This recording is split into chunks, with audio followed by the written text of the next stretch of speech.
Salut tout le monde, merci d'être avec nous aujourd'hui. J'ai le grand privilège d'être avec Florence Élise, une entrepreneure que je suis depuis très longtemps et que j'admire vraiment beaucoup, qui est une des fondatrices, ben, c'est une des, corrige-moi si je me trompe, mais qui est une des fondatrices du studio de Dopamine, studio de médias sociaux. On a eu le privilège de se rencontrer grâce à Beau Academy, donc qui est l'école de formation pour laquelle j'ai fait ma formation en gestion de médias sociaux et Florence Élise aussi. Donc, j'aimerais la laisser se présenter pour démarrer et nous expliquer en même temps qu'est-ce qu'on fait chez Dopamine et pourquoi on appelle ça un studio de médias sociaux. Florence Élise, merci tellement de ton temps aujourd'hui. Comment ça va? Ça va très bien. Merci pour l'invitation. C'est rare que je suis invitée dans les podcasts, mais j'aime ça. J'aime ça parler à d'autres gens, surtout des gens qui sont dans le milieu, parce que toi aussi, tu es une finissante de vos académies. Ce qu'on fait, nous, ben, c'est ça. On s'occupe de médias sociaux pour des entreprises. On fait, je pense qu'on fait pas tellement mal. d'affaires Je sais pas trop comment répondre à la question, là, parce que je t'apprends rien non plus, mais c'est ça. On est dans mais le à monde moi, numérique. non, mais aux auditeurs, oui. Oui, Fait que vas-y dans oui, c'est ça. l'explication. Oui, c'est ça. Donc, on s'appelle au départ, on s'appelle Dopamine. J'avais appelé ça au tout début Dopamine Média parce que médias sociaux, donc ça faisait partie d'eux. Puis en cours de route, quand j'ai fait faire mon branding et tout ça, on a changé ça pour Studio de médias sociaux. Parce que nous, en fait, on fait beaucoup de création de contenu, mais beaucoup de création, pas juste de la rédaction et de la gestion, on fait création de contenu, donc photos, vidéos, puis on fait tout ça dans notre petit studio qu'on a ici. Donc, j'avais comme ambition au départ, en créant Dopamine, ma deuxième étape, c'était d'avoir un studio de création. Ça fait longtemps que je joue dans la création de contenu. Avant, ben, j'ai comme tombé par accident dans le monde de l'influence. Donc, j'ai fait des campagnes d'influence avec des entreprises, des grosses entreprises. Et c'est ça. Donc, la création de contenu, j'ai toujours joué là-dedans. Donc, ça allait de soi qu'il fallait que j'aie mon studio de création pour mon entreprise. Oui, puis pour les gens, moi, je tripe, j'adore ton podcast, là. Donc, on laissera tous les liens aussi, puis dans les notes de l'épisode. Mais quand j'ai écouté ton histoire là, par rapport à la création de contenu, tout ça, comment tu étais tombée là-dedans par accident, j'étais comme, c'est tellement cool pour ça, là, les podcasts ou découvrir des gens avec Ouais. YouTube ou des formes de médias différents parce qu'il y a tellement des histoires cachées derrière. Puis je trouve ça le fun pour une entreprise ou un entrepreneur de savoir c'est quoi un peu le background et l'histoire du gestionnaire en médias sociaux qui l'engage parce que, tu sais, des fois, tu fais comme, OK, elle comprend la game, là. Oui, puis tu sais, ce que tu dis, dans le fond, concernant les entrepreneurs, l'histoire de chaque entrepreneur, moi, ça me fascine de voir d'où ils sont partis. Puis, tu sais, pas juste dans le monde numérique, là. Tu sais, pourquoi tu as fondé cette entreprise-là? Qu'est-ce qui t'a amené à fonder cette entreprise-là? Ça, c'est tellement des belles histoires.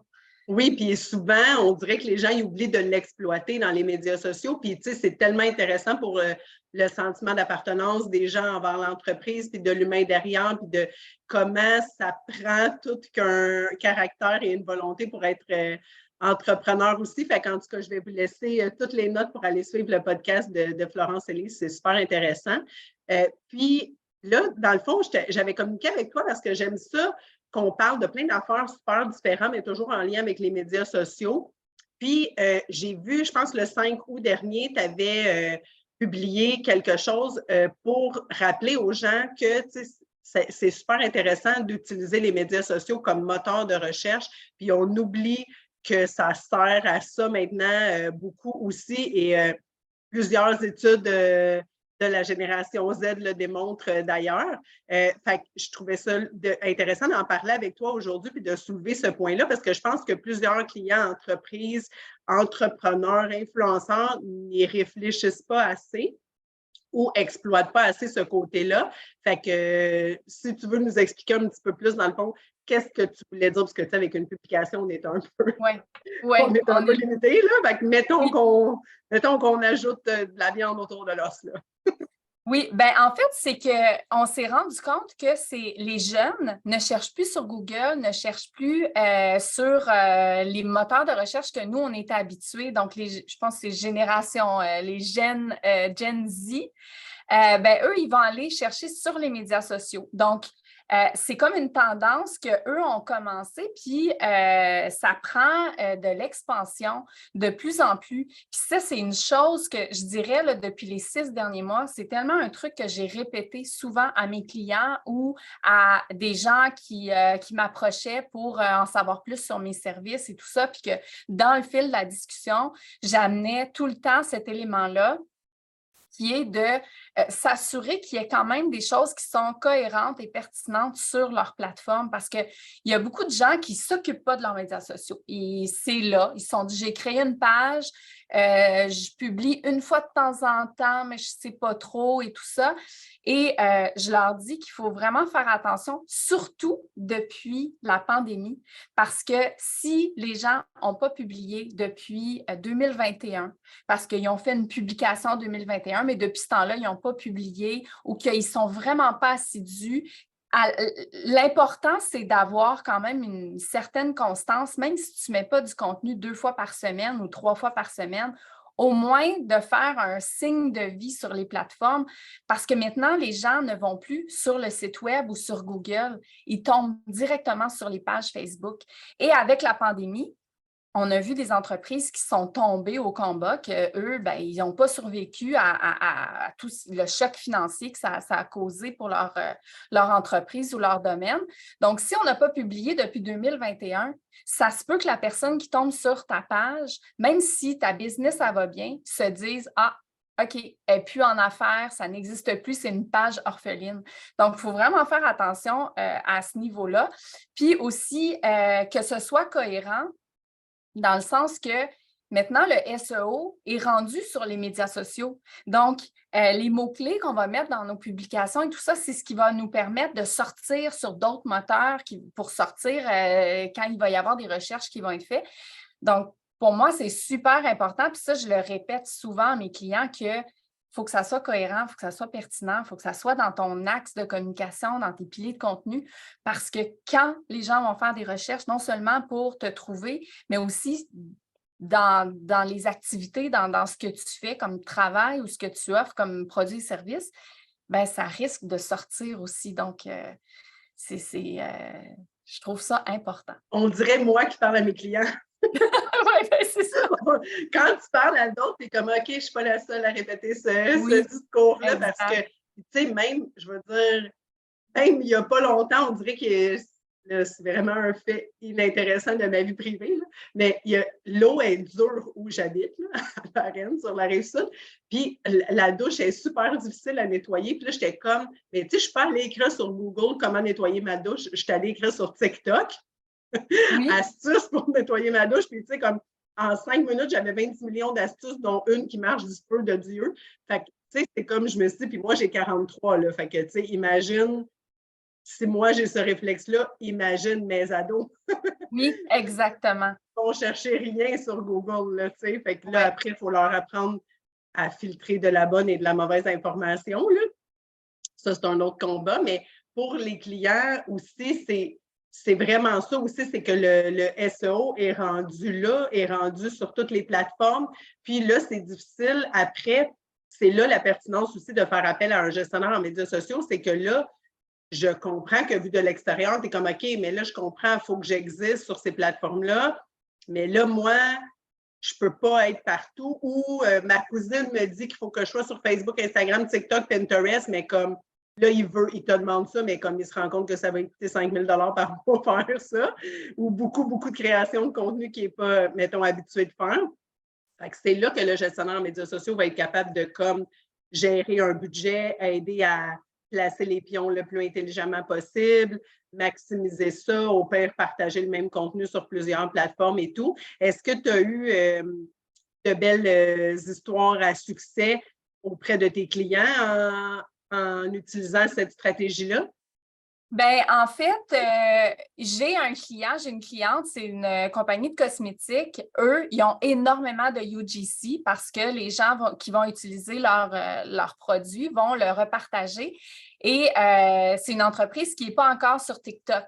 Ils pensent à y aller, ils sont en train de songer à ça, mais ils ne sont pas encore sur TikTok, mais ils le sont parce que pas en ayant créé un compte, mais parce qu'il y a tellement de contenu sur leurs produits qu'ils se retrouvent à être sur TikTok. Donc, il y a comme un effet de « Hey, vous n'êtes pas là, mais on parle de vous ». Donc, ils se sentent un peu tiraillés à se dire hey, « On devrait-tu le faire? » Mais ce n'est pas le même contenu que si on fait des publications sur Facebook, Instagram, où l'audience est habituée, leur communauté est là, on leur parle, il y a une réponse qui se fait. Là, c'est de créer une autre conversation avec d'autres gens, d'autres façons de faire, d'autres méthodes de publication. Donc, ouais, ben ça, c'est une belle histoire parce que quand tu es rendu à te sentir, tu es interpellé parce qu'il y a une plateforme qui dit « Hey, on parle de toi, viens-t'en ».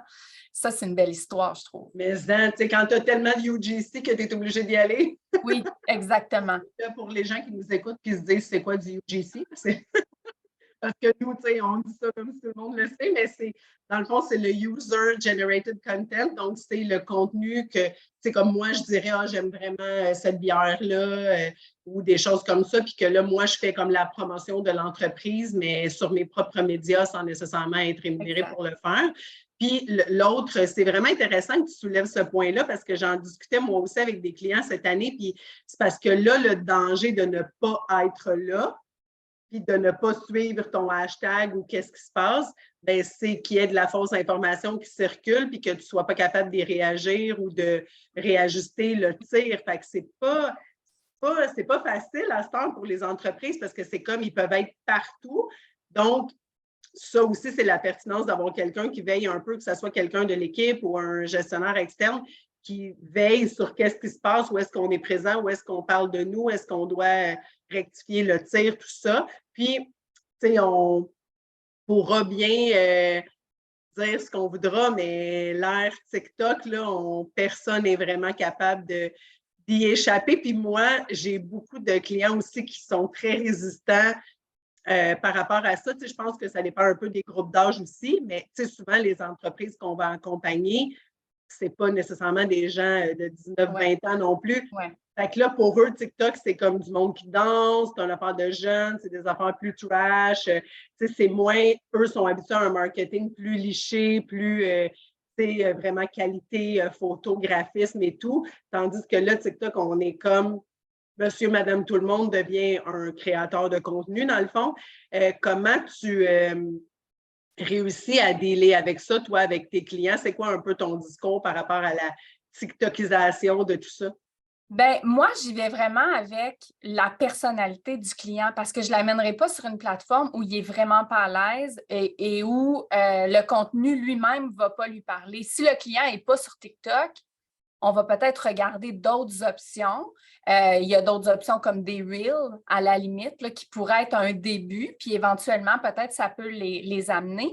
Mais je parlais avec quelqu'un ce matin, puis c'est un propriétaire d'entreprise, et lui, il a son propre compte TikTok, et il me montrait les niaiseries qu'il faisait sur TikTok. Puis il disait hey, « moi, j'aime assez ça, je peux prendre une autre voix, je peux faire des chansons, je filme mes chats, je filme mon chien. » Puis, il disait, mais tu sais, c'est pas pour ma business, là, c'est pour moi. Mais j'ai dit, c'est drôle, mais pour ta business, ça pourrait être intéressant sans y aller dans tout ce qui est loufoque, là, mais peut-être rester dans ta personnalité. Ce qui se fait beaucoup aussi sur TikTok en ce moment, c'est les mini-vlogs. Donc, les gens montrent un peu l'arrière-scène de leur boutique, là, entreprise, qu'est-ce qui se passe à l'interne, puis ils mettent ça sur TikTok, puis les gens aiment ça, puis ça me fait penser à ce que j'ai dit, j'ai fait du réseautage la semaine dernière, et j'ai dit, faut pas négliger l'impact que les stories, puis ce contenu-là éphémère, parce qu'il y en a qui disent « Ah, moi, je veux rien savoir de ça. Moi, montrer ce que je fais, montrer ma vie, montrer que je fais une sauce à spaghetti, je ne veux pas montrer ça. » Mais c'est pas, je leur ai dit, c'était des entrepreneurs, j'ai dit, c'est pas ça qu'il faut mettre. C'est pas parce que vous voyez ça que c'est ça qu'il faut mettre. Il y a plein de choses. Maintenant, c'est plus juste une affaire qui fonctionne. Il y a plein de choses qui fonctionnent sur diverses plateformes. Puis j'ai dit, il ne faut pas oublier que si vous avez pignon sur rue, vous avez une boutique et que vous faites une story le matin en disant « On a reçu une nouvelle commande, des nouvelles chandelles, par exemple, » puis que vous déballez ça, ça dure 30 secondes. Vous publiez ça, vous mettez ça en ligne. Le soir, pendant que vous êtes en train de relaxer dans votre salon, s'il y a 200 personnes qui voient votre story, vous pouvez considérer qu'il y a 200 personnes qui sont rentrées dans votre boutique, dans votre journée. Parce que la personne qui achète chez vous ne va pas nécessairement tous les jours chez vous. Mais si je suis capable de voir à tous les jours qu'est-ce qui se passe dans une boutique, ça crée un attachement, ça crée une conversation, ça crée je me crée des besoins des fois, mais je veux dire, ça fait en sorte que les gens ont l'impression qu'ils vivent puis qui sont au courant de ce qui se passe, puis combien de fois des gens ont entendu dire dans leur quotidien d'entrepreneur « Hey, je ne savais pas que tu faisais ça. » Bien, c'est le temps dans les stories Puis c'est tellement bon faire des stories pour l'algorithme, pour le compte. Le taux de performance est meilleur quand on met régulièrement du contenu éphémère. Oui, puis c'est intéressant que tu parles de ça parce que j'entendais Adam Mosseri parler dernièrement, puis il s'est fait poser la question. Lui, c'est cool parce que, tu sais, il va prendre la parole aussi, là, fait que c'est intéressant de le suivre. Puis il se faisait dire, là, on dirait qu'on est en train de devenir fou, les créateurs de contenu, fait que c'est comme, c'est-tu vrai, là, il faut publier genre 3 fois par jour, 7 jours sur 7, tout le temps, nanana. Puis il a comme dit... Moi, je vous dirais 2 fois par semaine une publication, tous les jours à volonté des stories. Fait que, pour te montrer à quel point tout est dans la réponse. Là. Fait que, exactement.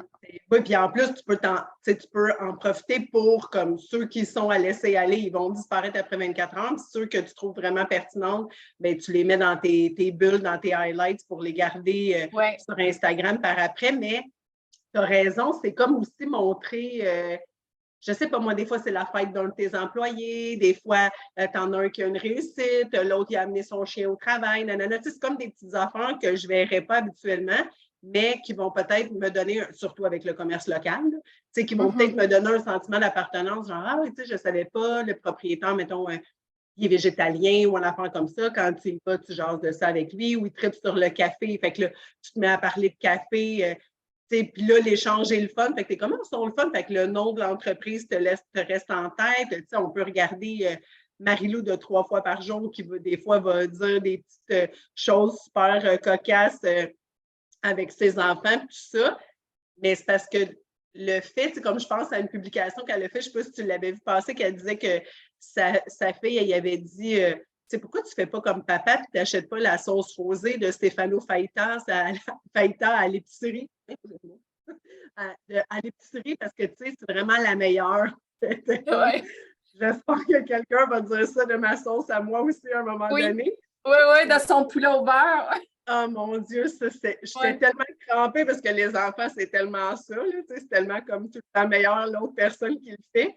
Puis là, je me disais, mais tu sais, en fait, quelqu'un pourrait se dire, ah, mais elle ne parle pas de son produit, sauf qu'en même temps, ça montre toute l'humanité puis l'autodérision derrière. Fait que c'est pour ça que tu as un sentiment d'appartenance envers la marque, puis tu sais, toutes les jokes qui se font entre elle et Alexandre Champagne quand il prend contrôle. Tu sais, c'est tout sauf corporatif, parfait comme modèle, mais c'est tellement humain que les gens sont super fidèles. Fait que est-ce que tu sens, parce qu'avec TikTok est venu aussi, là, il y a comme toute une discussion à avoir autour du contenu authentique, là, parce que, tu sais, c'est pas la même définition pour tout le monde. Et puis, tu sais, authentique, ça veut pas nécessairement dire je me montre le matin quand je sors de mon lit vraiment avec un look indésirable.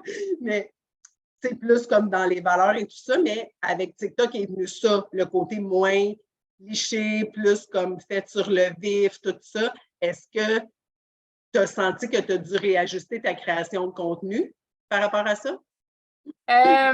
Non, non. Par contre, des idées, ben j'en ai. Puis, tu sais, des fois, faut juste comme ajuster son discours avec les clients parce que justement, ils pensent que c'est sûr que des grandes marques, on veut garder quand même une tangente, faut garder le branding et tout ça. Mais les petites entreprises locales, là, moi, je leur dis, c'est montre ton côté humain, mets-toi de l'avant. Tu sais, les entreprises qui sont actuellement à recherche d'employés parce qu'ils n'ont pas de personnel et tout ça, moi, je leur dis, c'est le temps de faire des stories, c'est le temps de faire des TikTok, pas nécessairement des danses, mais tu sais, de montrer qu'est-ce qui se passe à l'interne. Votre marque employeur, c'est le temps de la faire rayonner. Comme tu disais tout à l'heure, montrer que l'autre amène son chien au travail, l'autre amène des lunchs chaque jour, chaque personne amène, mettons, on se fait des potlucks le jeudi, des trucs comme ça. C'est nono, là, mais ça n'en dit tellement long sur l'entreprise, puis c'est ça qui fait jaser le monde. Parce que les médias sociaux, là, je le dis souvent, là, c'est un moyen d'engager une discussion. Fait que si tu cherches du personnel, si tu cherches à attirer tel type de clientèle, ben engage une discussion en faisant ces choses-là. Puis, tu sais, le placement de produits maintenant, là, on peut tellement le faire, mais d'une façon. Puis moi, c'est ce que j'admire quand je regarde, mettons, une marque ou un influenceur ou, par exemple, Marie-Lou, comme tu disais tout à l'heure, qui a fait sa publication, puis à la toute fin, elle place son produit, mais sans que ça paraisse. J'espère que les gens vont dire ça de mon poulet au beurre. J'étais comme, c'est ingénieux. C'est certain que je suis certaine qu'elle l'a fait de façon, de façon spontanée, sans vouloir nécessairement, mais il y a tellement un beau placement de produit authentique, sans que ça soit mis dans la gorge des gens. Puis c'est ce que mon approche dans les médias sociaux, là, c'est pas de vendre des produits. Tu sais, on a souvent le rôle de faire du marketing. On fait du marketing numérique, on vend des produits, on fait de la pub. Mais c'est pas ça. Moi, mon rôle est pas, moi, c'est de faire rayonner la marque, de la positionner, de travailler sur le positionnement de la marque, son rayonnement, faire refléter ses valeurs, faire refléter ce qui se passe à l'interne, puis pourquoi j'ai envie d'acheter chez vous. Mais c'est pas en faisant, tu sais, un client qui va m'appeler, qui va dire, ah, moi, ma page, elle existe, là, mais moi, je veux juste faire de la pub en ligne. Bien, je peux pas t'aider parce que c'est pas dans mon approche client, c'est pas comme ça que, c'est pas mon modèle d'affaires. Fait que, je dis, il y en a qui font une très bonne job de publicité, va avec, puis tu sais, je peux les référer, mais c'est pas mon créneau, c'est pas ça que je veux faire. Moi, je veux d'abord être capable de parler de l'entreprise, puis créer être capable de raconter une histoire sur les médias sociaux de l'entreprise. Puis ça revient à notre sujet de départ un peu, dans le sens que c'est difficile si tu fais juste c'est sûr que tu peux mesurer des données, des statistiques quand tu fais de la publicité, mais si tu n'es pas dans l'échange de messages et tout ça avec une marque, c'est dur après de réfléchir comme son consommateur pour penser au SEO. C'est quoi qui va marquer, lui, dans ses moteurs de recherche? C'est quoi le vocabulaire qu'il utilise quand on échange par message, quand il me pose des questions, quand il y a des craintes ou des doutes ou des choses comme ça? Et moi, c'est ça que je veux savoir pour me mettre dans la tête de celui qui veut acheter le produit ou le service, puis de me dire, bien là, comment il va aller chercher ça, puis comment moi, je vais m'arranger pour qu'il le trouve? Qu'est-ce que je vais lui proposer pour qu'il le trouve et tout ça? Puis là, on s'était dit aussi qu'on discuterait un peu de toi, tu entrevois ça comment, vu que tu fais beaucoup de création, peut-être que tu veux en premier élaborer un peu sur, parce qu'on a effleuré le sujet au début, là, c'est le studio créatif. Vous, votre but avec le studio créatif, il sert à quoi? C'est des photos de produits, qu'est-ce que vous faites exactement dans le studio? Ben, on fait de tout. Puis c'est ce que j'aime aussi de mon travail, c'est que j'ai pas un client qui fait la même chose. Puis ça, tu sais, moi, je viens du domaine du droit. Je travaillais dans les cabinets d'avocats. Puis j'avais déjà le langage juridique, tout ce qui est le lexique, qui est quand même assez difficile à. Puis je me disais, ben, sur les médias sociaux, il faut le vulgariser, ce langage-là, pour éduquer les gens, pour les informer, pour promouvoir un cabinet, par exemple, ou les services qu'ils offrent. Puis finalement, c'est pas là du tout où je suis allée. J'ai commencé à avoir, tu sais, au début, tu prends un peu les clients qui viennent, puis je me suis rendu compte qu'on s'est bâti un portfolio où il n'y a pas un client qui fait la même chose. J'ai un cabinet d'avocats, mais j'en veux pas d'autres parce que je veux être capable d'être créative avec un seul client, à moins que ce soit un cabinet d'avocats qui fait complètement autre chose. Mais c'est ça. Puis le studio sert beaucoup à faire de la photo, des photos qui vont refléter le. Fait que, tu sais, on a des accessoires, on a l'espace pour créer tout ça.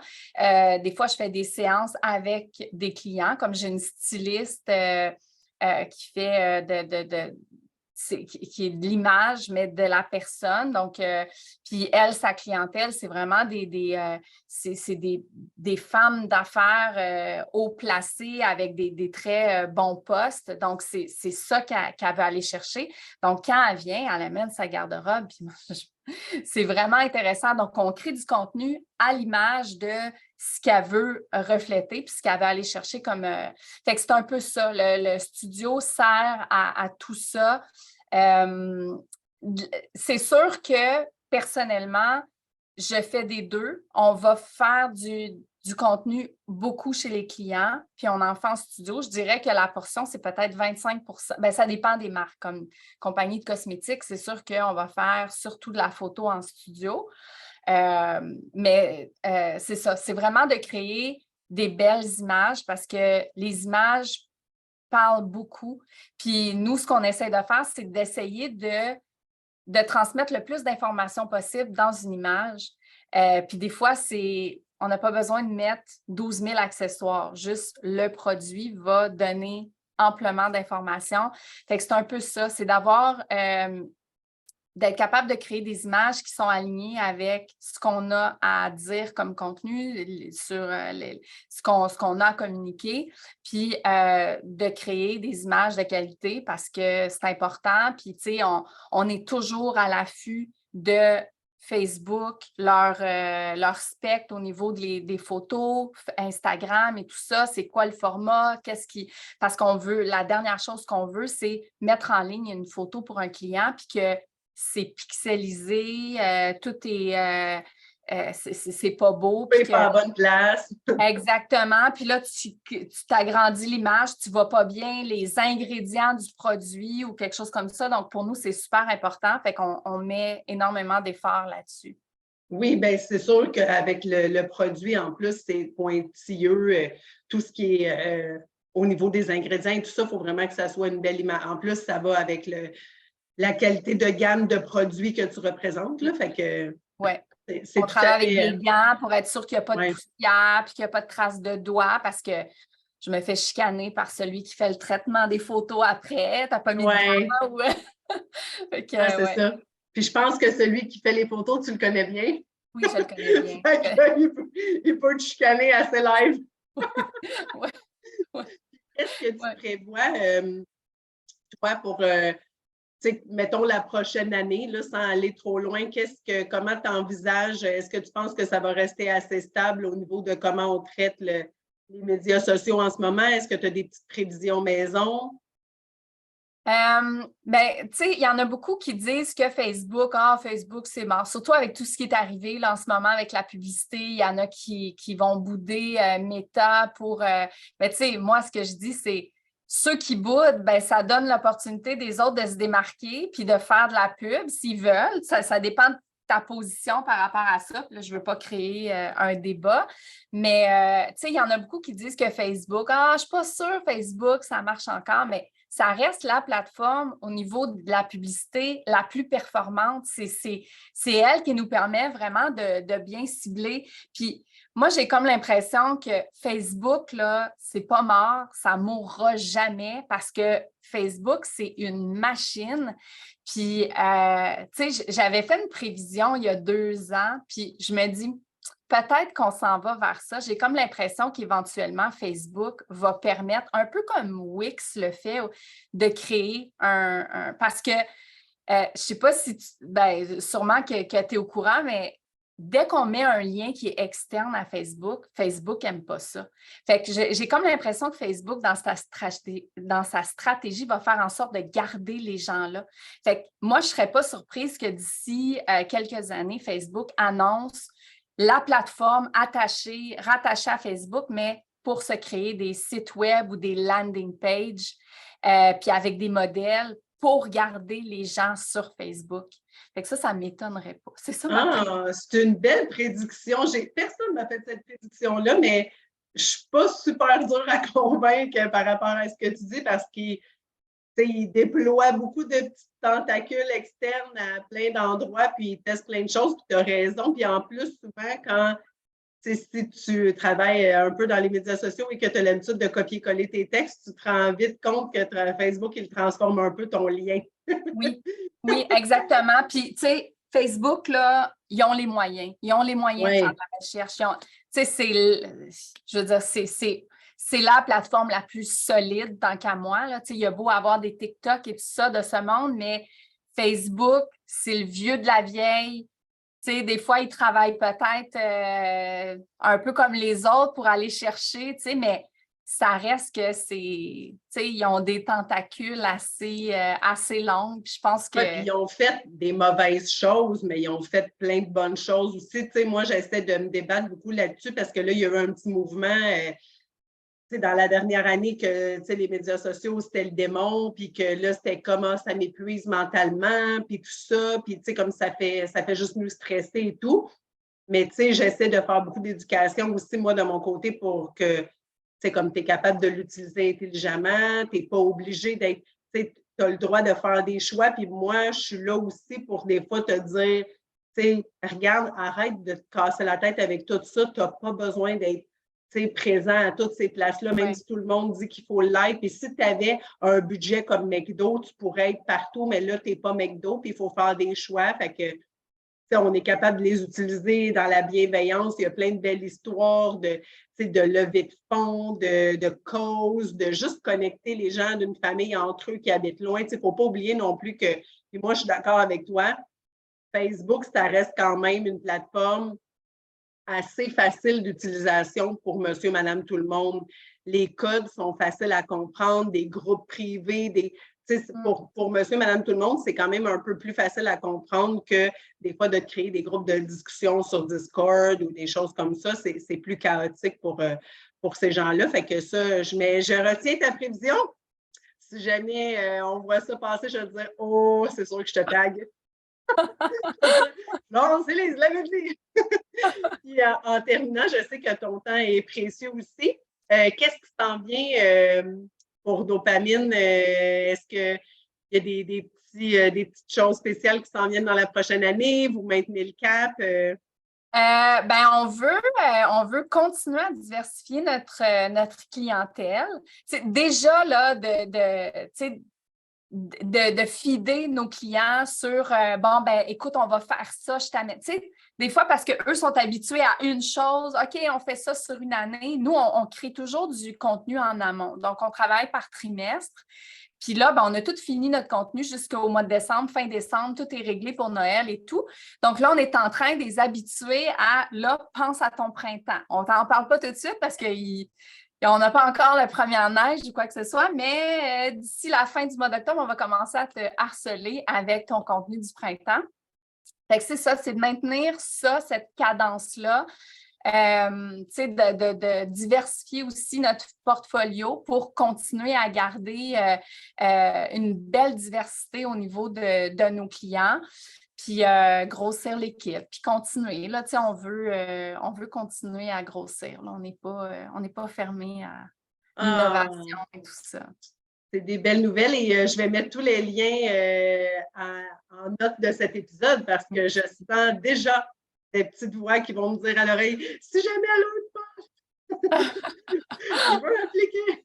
Je pense pas que vous êtes des gens tellement charmants que puis votre travail est impeccable. Là. Moi, je suis beaucoup vos médias sociaux et tout ça, puis j'aurais pas peur du tout de faire affaire avec vous étant un client. Donc, je suis pas très, très inquiète pour votre avenir. Je te souhaite que ça grossisse beaucoup aussi. Je sais que tu as, pour avoir œuvré pour avoir écouté ton podcast et vu dans quoi tu avais œuvré dans le monde juridique, je crois que tu es capable de faire beaucoup de gestion. Merci, merci. Fait que je vais vous laisser tous les liens pour suivre ce qui se passe chez Dopamine. Si vous voulez continuer la discussion avec nous aussi, gênez pas de communiquer. Vous allez avoir tous les liens pour communiquer avec Florence et Lise aussi.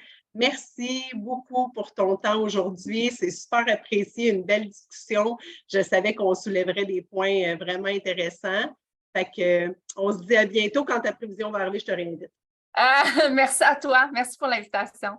Bonne journée tout le monde!